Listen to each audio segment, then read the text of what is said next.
How to remove connected device on Spotify. Hello everyone, I am Bishaka and welcome to our channel.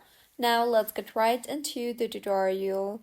Firstly, go ahead and open the Spotify app on your device and make sure you are signed in, and if not, then go ahead and sign yourself in. Further, go ahead and tap on your profile option from the top left of your screen. You will see the option for apps and devices. Tap on that. In the interface that you will be led to, you will be able to see all the devices that you are connected to. I have not connected to any device at the moment.